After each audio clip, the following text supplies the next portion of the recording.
Giacomino e la pianta di fagioli.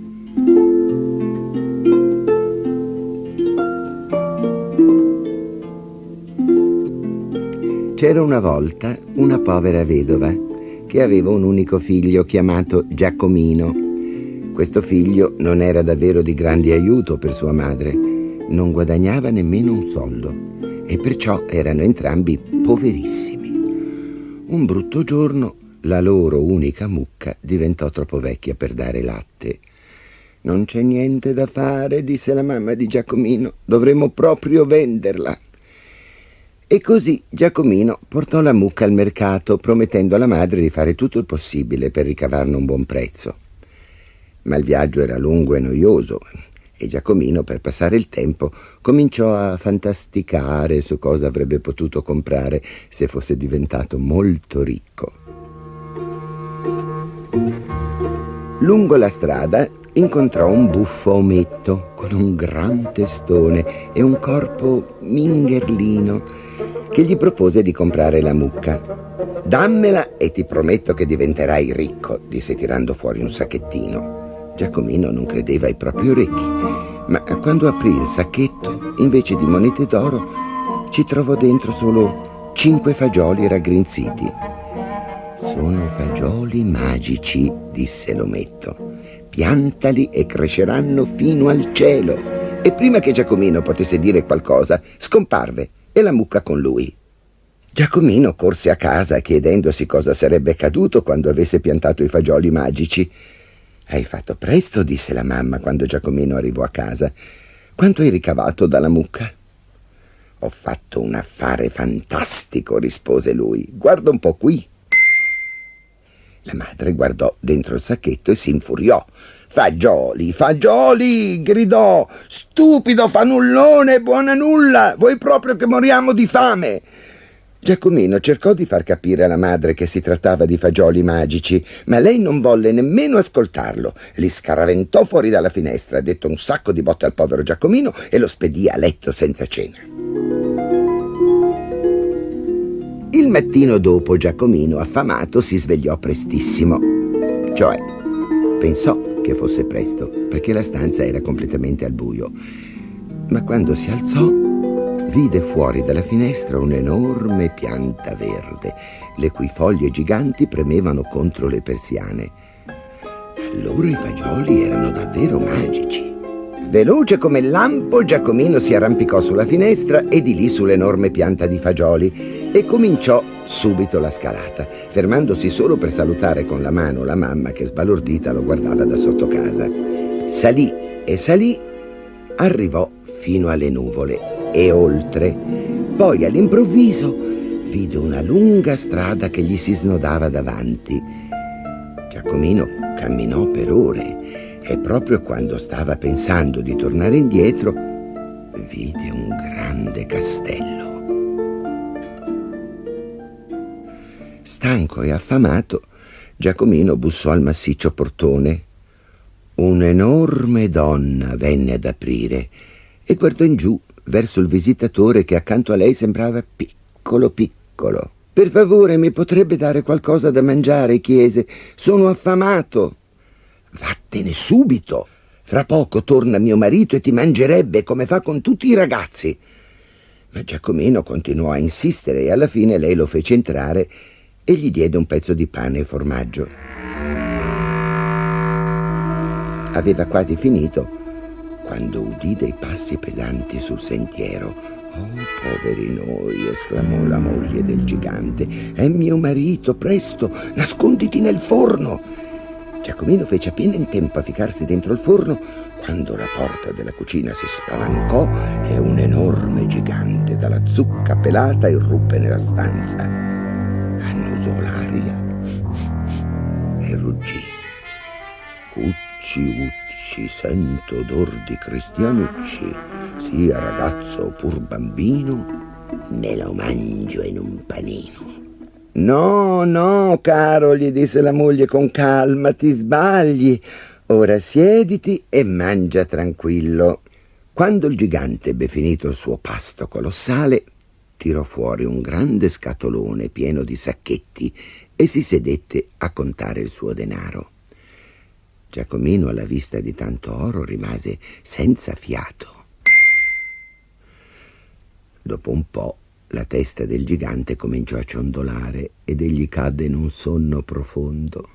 Giacomino saltò fuori, si mise in spalla uno dei sacchetti pieni d'oro e si allontanò in fretta dal castello. Fece tutta la lunga strada di corsa, poi gettò di sotto il sacchetto e si lasciò scivolare giù lungo il grosso gambo verde della pianta di fagioli fino a casa. Per mesi Giacomino e sua madre vissero nell'abbondanza, ma venne il giorno in cui rimasero loro solo poche monete d'oro. E un mattino, quando la mamma andò a svegliarlo, si accorse che il figlio si era di nuovo arrampicato sulla pianta di fagioli in cerca di altro oro. «Ah, sei qui di nuovo», disse la moglie del gigante quando venne ad aprire il portone del castello. «Sai che l'ultima volta che sei stato qui, mio marito ha perso un sacchetto di monete d'oro?» «Davvero?» rispose stupito Giacomino. «Che strano! Forse potrei aiutarvi a ritrovarlo. Io sono abbastanza piccolo per infilarmi nei buchi in cui voi giganti non potete entrare». E così la sciocca moglie del gigante lo lasciò entrare di nuovo in casa e gli diede perfino un pezzo di pane e formaggio. Giacomino stava ancora facendo finta di cercare l'oro perduto quando udì i passi del gigante che tornava a casa. Ebbe appena il tempo di infilarsi nel forno quando la porta si spalancò e il gigante si precipitò in casa e ruggì: «Ucci, ucci, sento odor di cristianucci. Sia ragazzo pur bambino, me lo mangio in un panino». «No, no, mio caro, credo proprio che tu ti sbagli. Non c'è nessuno qui. Ora siediti e mangia». Il gigante, mentre mangiava, teneva in una mano una gallinella bianca e quando ebbe finito il suo pasto l'appoggiò sul tavolo. «Gallinella, 1, 2, 3, fai un bell'uovo d'oro per me». E la gallinella depose l'uovo più strano che Giacomino avesse mai visto. Era tutto di oro puro. Il gigante sogghignò soddisfatto e se ne andò a dormire, tenendo stretto l'uovo d'oro. Giacomino sgattaiolò fuori dal forno, acchiappò la gallina per il collo e corse via dal castello lungo la strada e giù per il gambo della pianta di fagioli. Con la gallina magica che zampettava nell'aia, Giacomino e sua madre finalmente diventarono ricchi e pensavano che sarebbero stati felici per sempre. Ma una mattina, quando la mamma andò a svegliare Giacomino, si accorse che se n'era andato di nuovo. Questa volta, quando Giacomino giunse al portone del castello, non osò bussare, ma rientrò furtivamente mentre la moglie del gigante era occupata a fare il bucato e invece di nascondersi nel forno si nascose nella tinozza. Dopo un po' si udirono i passi del gigante sul sentiero e la porta si spalancò. Il gigante annusò l'aria e ruggì: «Ucci, ucci, sento odor di cristianucci. Sia ragazzo pur bambino, me lo mangio in un panino». «Sono sicura che non c'è nessuno», rispose la moglie del gigante, «ma se per caso è ancora quel ladruncolo che ti ha rubato un sacchetto d'oro e la gallina, sicuramente si è nascosto nel forno». Il gigante si precipitò allo sportello del forno, ma come voi sapete Giacomino non era lì dentro. «Non dovresti agitarti così», disse la moglie del gigante, «perché invece non tiri fuori la tua piccola arpa?» Il gigante prese l'arpa e «Suona!» ordinò. E la piccola arpa cominciò a suonare una dolce melodia. Il gigante sospirò felice, sua moglie sospirò felice ed entrambi si appisolarono sulle loro poltrone.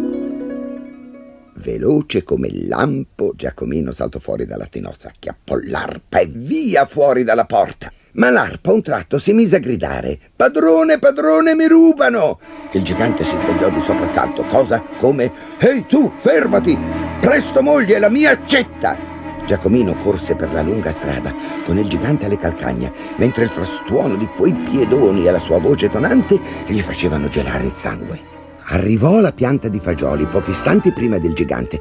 Vi si gettò sopra, a capofitto, e giù tutta una scivolata. Il gigante, strepitando, si scaraventò dietro di lui, frantumando i rami e brandendo ferocemente l'accetta. «Presto, la mia accetta!» gridò a sua madre Giacomino, ansimante, non appena ebbe messo piede a terra. Lavorando furiosamente, menò grandi colpi al gambo della pianta di fagioli, mentre già il gigante si intravedeva tra le nuvole. Con uno schianto fragoroso, la pianta cedette e cadde rovinosamente sulla casa, frantumandola. E il gigante, crash, cadde nell'orto con un tremendo colpo e si ruppe il collo. Da quel giorno Giacomino e sua madre vissero felici e contenti, con la gallinella che faceva le uova d'oro e l'arpa che suonava quelle dolci melodie. E infatti, cosa potevano desiderare di più?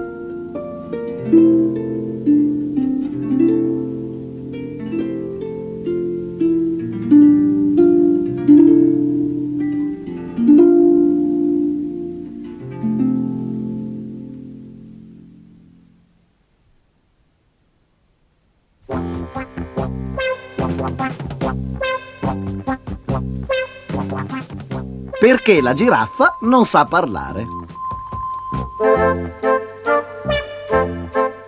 Un tempo gli animali della foresta parlavano tutti la stessa lingua.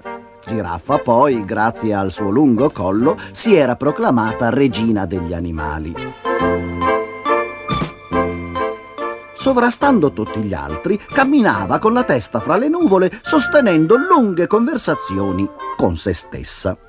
Gli altri animali erano molto seccati da questa abitudine, perché turbava la pace e la quiete dei loro pomeriggi.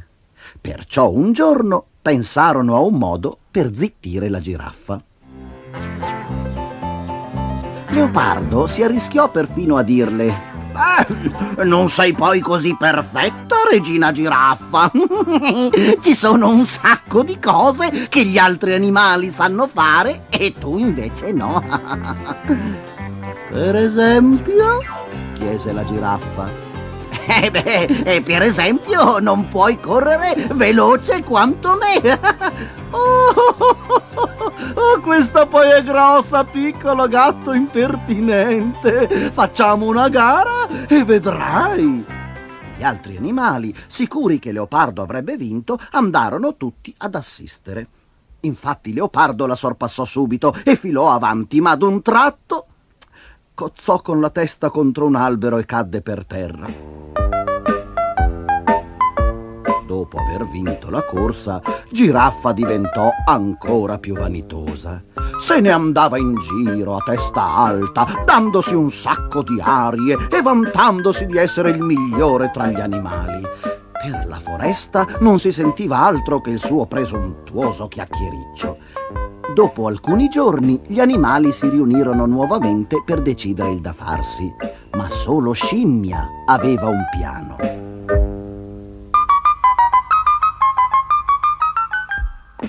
Raccolse della resina da un albero della gomma e se la portò in alto tra i rami. Saltando di albero in albero, spalmò di gomma tutte le foglie. Dopo un po', Giraffa arrivò nei pressi e cominciò a rosicchiare qualche foglia. Ma ad ogni boccone che inghiottiva, le foglie le rimanevano appiccicate all'interno del lungo collo e per quanto mandasse giù e tossisse e sputacchiasse, le foglie non si volevano proprio staccare. Giraffa scosse violentemente il collo e bevve tutta l'acqua del lago, ma niente da fare. Non riusciva a liberarsi dalle foglie appiccicose. E quando aprì la bocca per tornare a vantare le proprie qualità, si accorse di non poter più emettere suono. Era diventata muta. Tutti gli animali ringraziarono Scimmia per aver fatto finalmente tacere quella vanitosa giraffa. E da quel giorno poterono fare la siesta, mentre Giraffa vagava per la foresta declamando lodi silenziose fra i rami più alti degli alberi.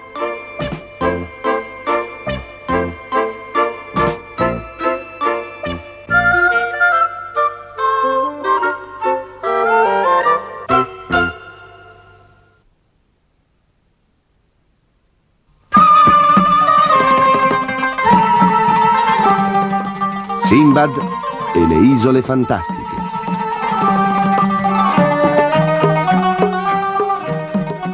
Io sono Sinbad, il mercante di Baghdad. Forse vi ricorderete di me. I miei viaggi mi hanno portato sempre in mezzo ai pericoli. Ma vi ho mai raccontato di quella volta che ci siamo ancorati vicino? No, non credo di averlo mai fatto. Dunque, comincerò dall'inizio. Dopo le mie avventure nella Valle dei Diamanti, ero diventato così ricco che pensavo che non mi sarei più mosso da Baghdad. Ma presto cominciai a sentire nostalgia del mare e decisi quindi di imbarcarmi su una nave straniera in cerca di avventure. La nave era piccola e il sole scottava e dopo qualche tempo la ciurma si stancò e divenne irritabile. Perciò quando la vedetta avvistò un'isoletta all'orizzonte, lanciammo tutti delle grida di giubilo e ci affacciammo per guardarla. «Non è segnata su nessuna delle mie mappe», disse preoccupato il capitano. «Non fa niente», risposi io, «se non altro possiamo scendere a terra a sgranchirci un po' le gambe». Così il capitano guidò la nave verso l'isolotto, che sotto il riverbero del sole sembrava quasi che si muovesse. Le sue coste ripide erano grigie, ma all'interno si vedevano delle collinette verdi e invitanti, con stormi di uccelli che ci volavano sopra in circolo. «Possiamo portare a terra un barile di birra, capitano?» chiese un marinaio. Il capitano acconsentì e gettammo l'ancora vicino all'isola. Tutti, meno il capitano, scendemmo a terra e ci apprestammo ad accendere un fuoco. Infilammo della carne su uno spiedo e la mettemmo ad arrostire. Siccome io sono un musulmano osservante e non faccio uso di alcolici, lasciai i marinai a bere la loro birra e me ne andai a passeggiare lungo la spiaggia. Rimasi sorpreso nel constatare che sotto i miei piedi non c'era sabbia, ma un terreno liscio e duro. Ovunque si sentiva un forte odore di pesce. All'improvviso gli uccelli che stavano appollaiati su mucchi di alghe verdastre e di conchiglie si alzarono in volo stridendo. Tutta l'isola tremò come per un improvviso terremoto e io venni scaraventato per terra. La voce del capitano ci giunse sovrastando lo stridio dei gabbiani. «Una balena! Una balena enorme! Salite a bordo!» Guardai il mare, ma non vidi ombra di balene. Il capitano stava per salpare e i marinai, gridando e bestemmiando, corsero verso la nave. Aveva davvero l'intenzione di abbandonarci su questo isolotto grigiastro. A un tratto, da un grosso buco accanto ai miei piedi scaturì con un rumore assordante un enorme getto d'acqua che mi bagnò fino alle ossa. Il capitano stava gridando qualcosa, ma io lo udivo appena, assordato dal fragore dell'acqua. «Devo salpare! Balena! Svegliato la balena!»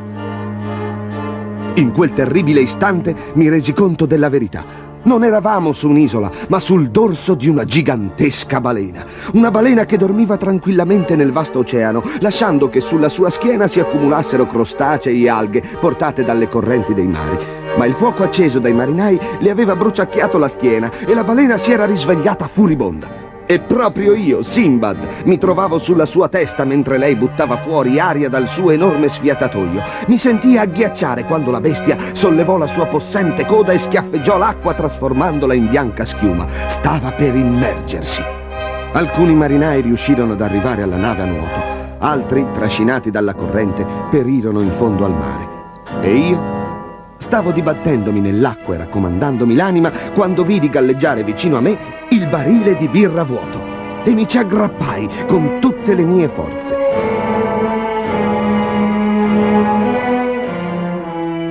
Esausto, rimasi a galleggiare sul mare gridando aiuto, sbatacchiato dalle onde impietose. Ma la nave era salpata già da molto e io andavo alla deriva, solo, lontano da casa centinaia di miglia. Per tutta la notte i pesci mi mordicchiarono i piedi che penzolavano dal barile. Poi, allo spuntare del giorno, si profilò all'orizzonte un'isoletta simile a una nuvola verde. La sua vista mi rallegrò il cuore e con uno sforzo mi ci diressi remando con le mani. Quando arrivai vicino alla riva, il cuore mi balzò in petto per lo stupore e il terrore. «Ho trovato la mia fortuna oppure la morte», esclamai, perché questa è la terra dei serpenti marini, dove la sabbia è polvere d'oro, ma è custodita da mostruosi serpenti che divorano i marinai. Il mio barile toccò la spiaggia e io capitombolai fuori.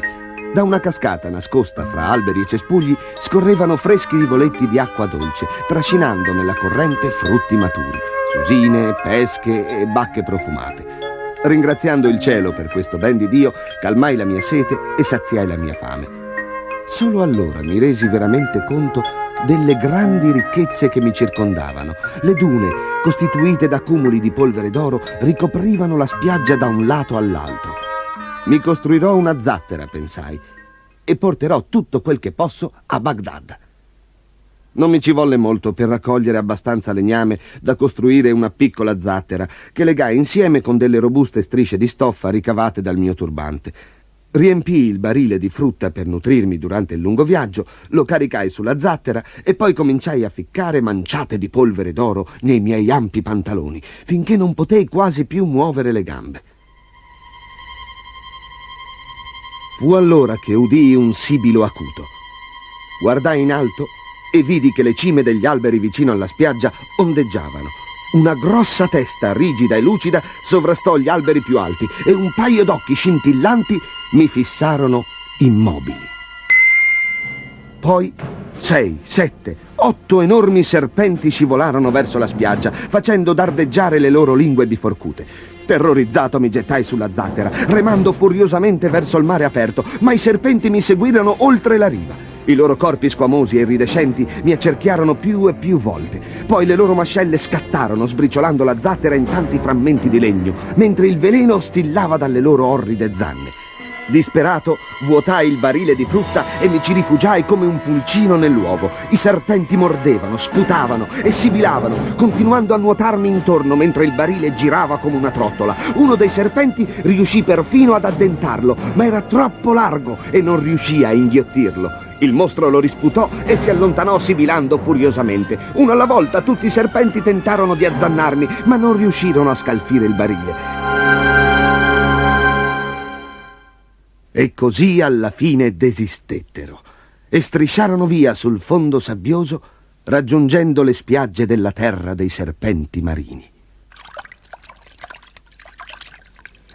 La marea mi riportò in alto mare, dove andai alla deriva per 3 giorni e 3 notti. Poi, il quarto giorno, mentre stavo sonnecchiando ormai privo di forze, il barile urtò contro la fiancata di una nave e udì una voce nota sopra di me. Era la mia nave. Il capitano era ancora alla ricerca di qualche sopravvissuto dopo l'avventura con la balena. Rimase stupefatto nel vedermi spuntare dal barile di birra e più stupefatto ancora scoprendomi ricoperto d'oro. E ancora oggi io mi stupisco di trovarmi di nuovo sano e salvo qui a Baghdad e più ricco di prima.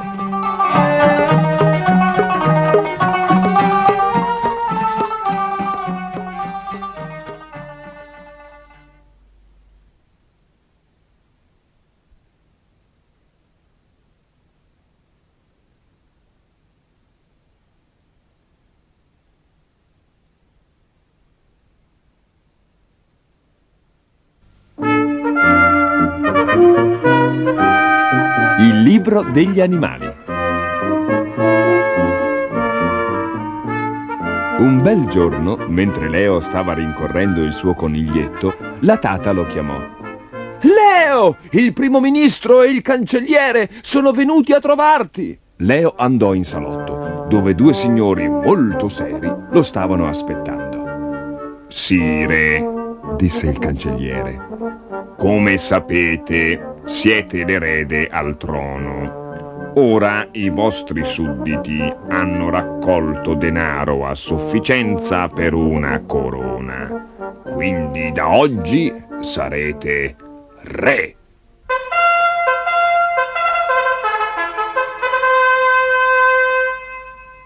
Questo significa che potrò fare tutto quello che mi pare? Chiese Leo. Certo, sire, ma ora dovete venire alla cerimonia dell'incoronazione. E lo scortarono a una carrozza tirata da 6 cavalli grigi.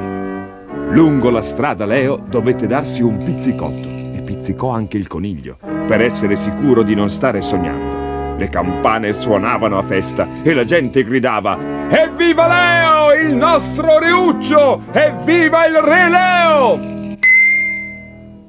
E così Leo venne incoronato re quello stesso pomeriggio. Ma stanco di tanti baciamani e affaticato dal peso dei vestiti reali, Leo fu molto contento quando poté tornare alla sua stanza a palazzo, dove la tata gli aveva preparato la merenda.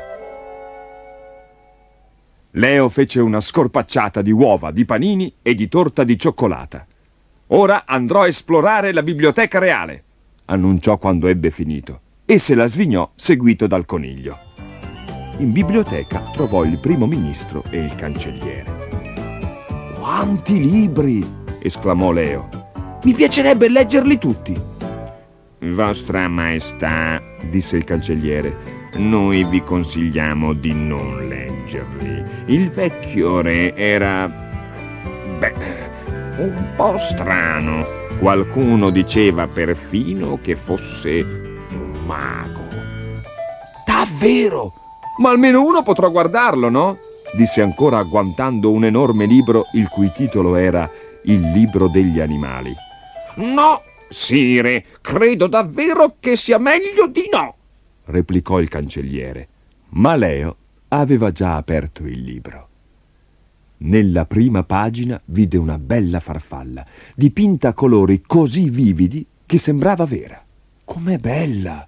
esclamò Leo, e mentre parlava la farfalla si levò dalle pagine del libro e volò fuori dalla finestra.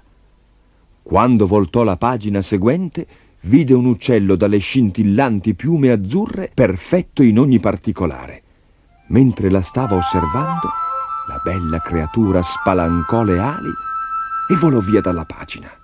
Vostra Maestà, disse il primo ministro, devo proprio insistere. Lasciate stare questi libri.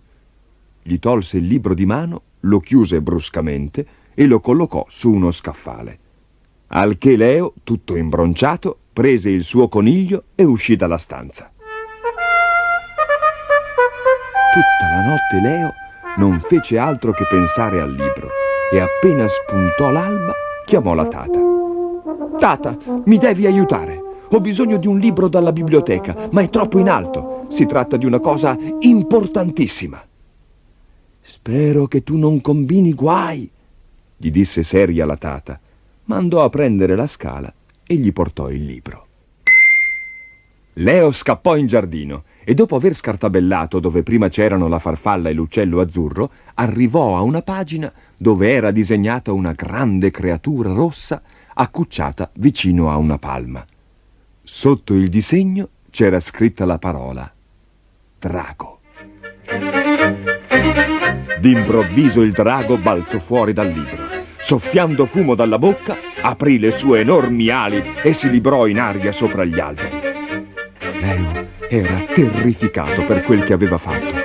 Aveva liberato un pericoloso drago che ora avrebbe fatto strage dei suoi sudditi. «E sono re da un giorno solo!» esclamò scoppiando in lacrime. «Cosa farò adesso?»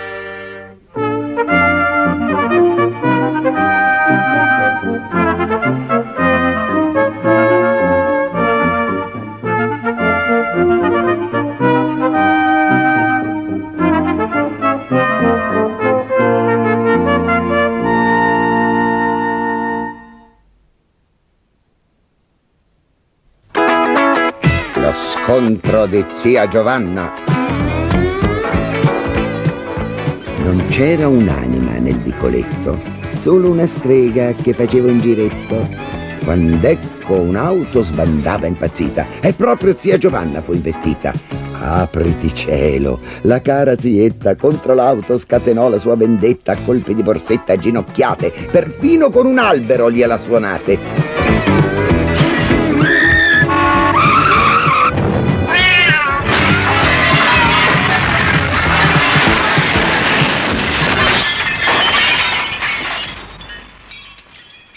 Ora la zia s'è proprio remessa. L'auto invece non è più la stessa, è tutta storta, non ha 2 pezzi sani, perciò l'hanno buttata fra i rotai.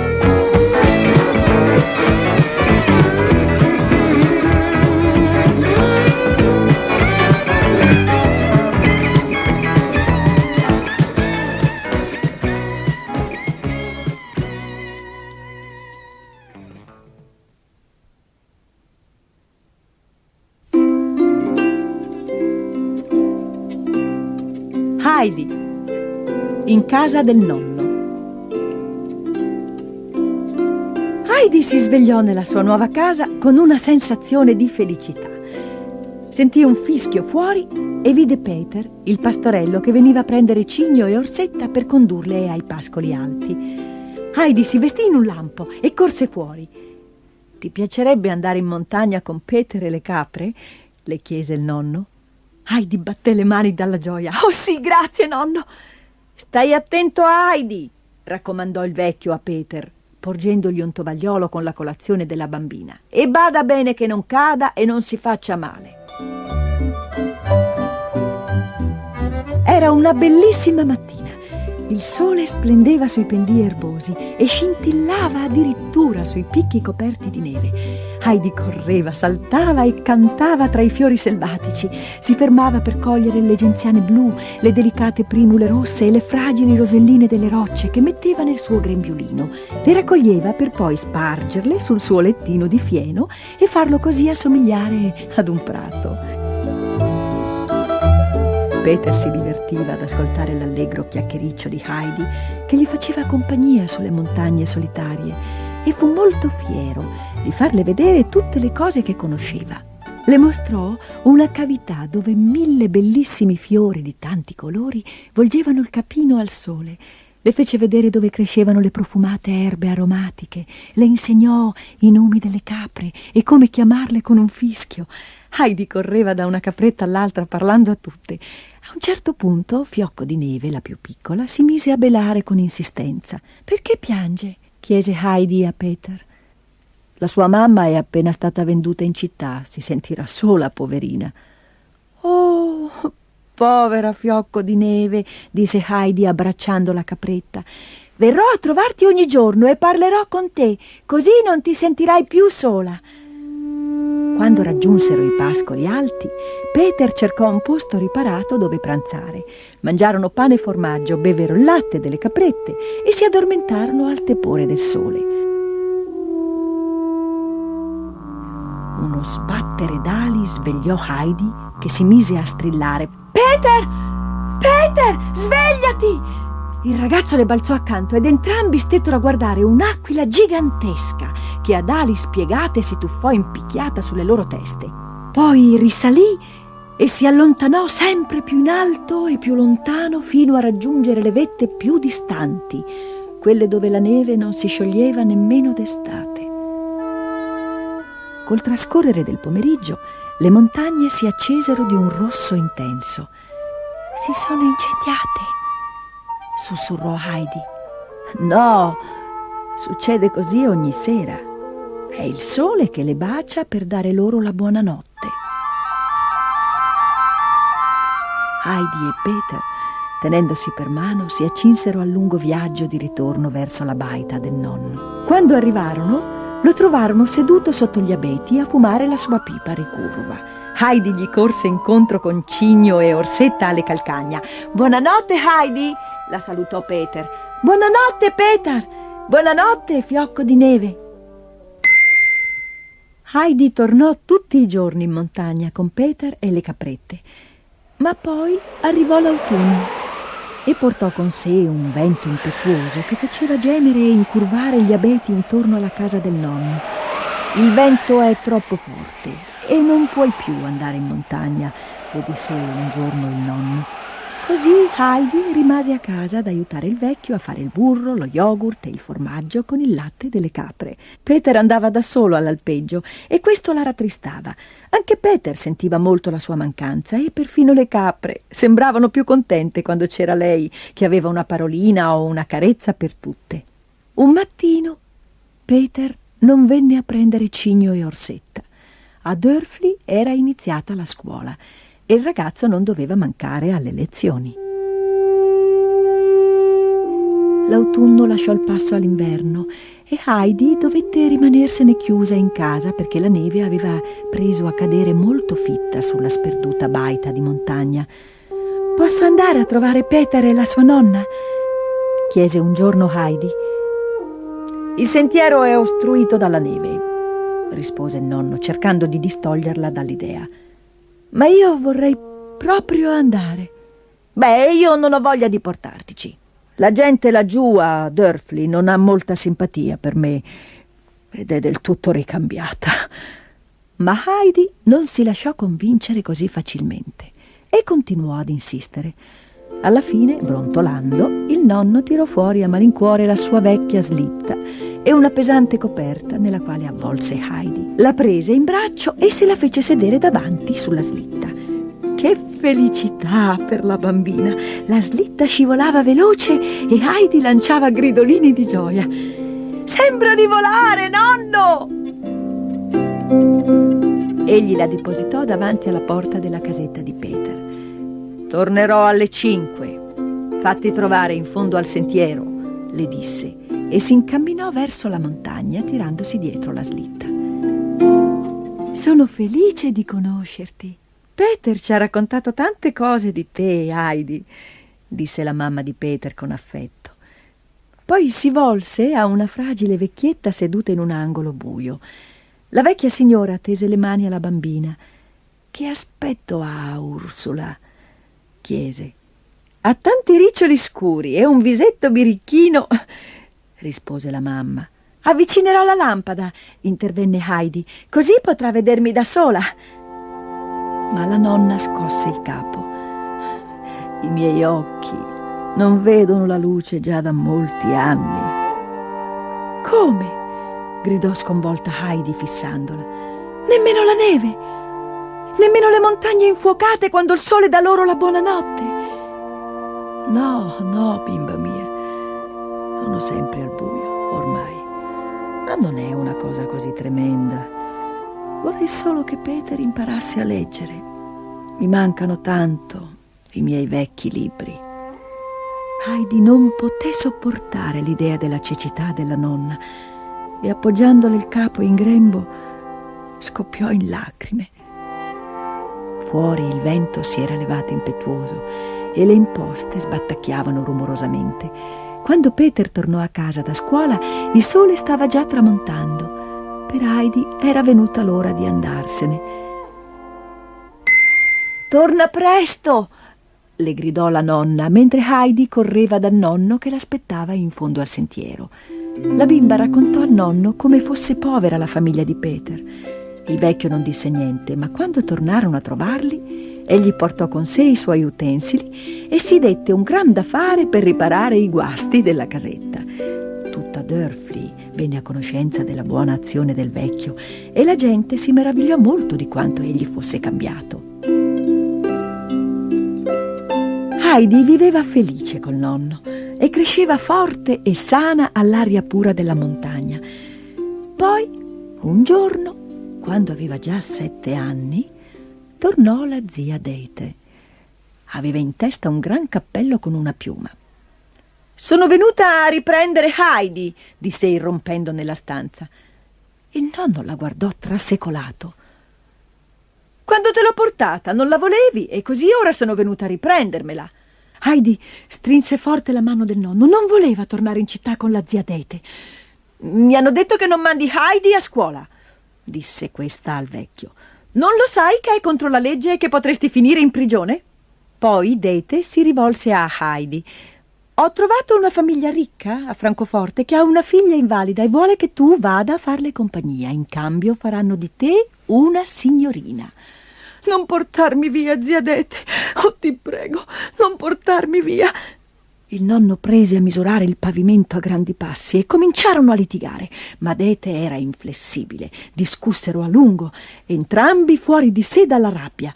Infine il vecchio gridò: e allora vattene, donna, e spero di non rivedere mai più il tuo ridicolo cappello né quella stupida piuma. E con queste parole uscì dalla baita. Dete andò all'armadio e fece un fagotto delle cose di Heidi. Afferrò la piccola per una mano, la spinse fuori dalla porta e si precipitò con lei giù per la montagna fino alla stazione di Dörfli. Vedendo il treno avvicinarsi, Heidi cominciò a piangere. Non voleva abbandonare i suoi amici dell'Alpe e non voleva tornare in quella brutta città. Mentre il treno si allontanava dalla stazione, Heidi disse addio alle montagne. «Tornerò», sussurrò. «Tornerò, zia Dete, vero?»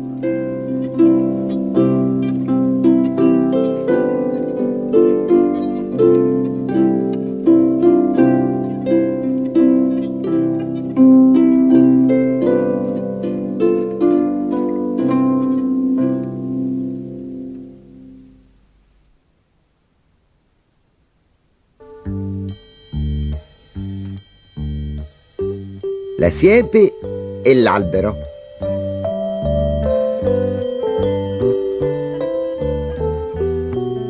Albero si lamentava in continuazione e Siepe cominciava a essere stufa. Come albero era anche rachitico, meno selvatico, non molto più alto di Siepe, insomma non certo un granché, con i rami neri e storti e con le sue meline aspre che nessuno voleva.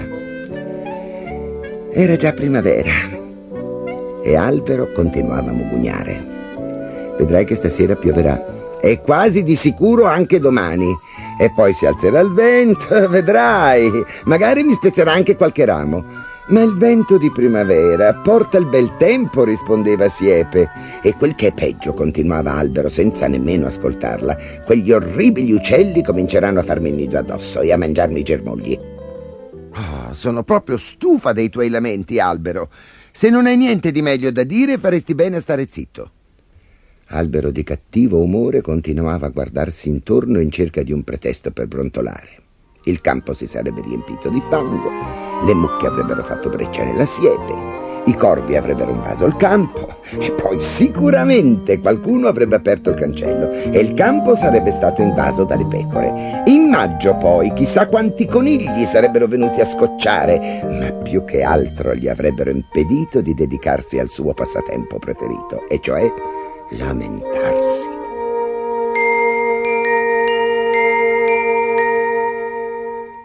Siepe decise che bisognava fare assolutamente qualcosa per impedire questo continuo mugugno. Ma cosa? Ora dovete sapere che il migliore amico di Siepe era il vecchio corvo, che saltellava da un cespuglio a una pianta in cerca di vermi e spaventando i merli e le cince. Quando era stanco, si appollaiava su Siepe a guardare il panorama e a chiacchierare. Un giorno, quando Corvo arrivò, Siepe gli spiegò il problema. Come faccio a far smettere Albero di lamentarsi? Corvo si mise a pensare, poi disse: Albero non ha una vera ragione di vita. Ecco perché si lamenta sempre. Ma dove si trova questa ragione? Di solito proprio sotto il naso.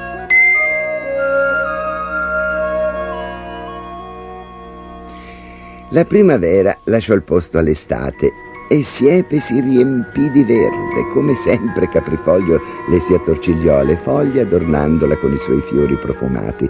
I calabroni ronzavano nella calda aria estiva. Albero, chiese decisa Siepe un giorno, qual è la cosa più brutta della tua vita? Albero fu molto colpito dalla domanda. C'erano tante cose, e cominciò ad elencarle. No, dico proprio la peggiore. Albero rimase in silenzio per giorni.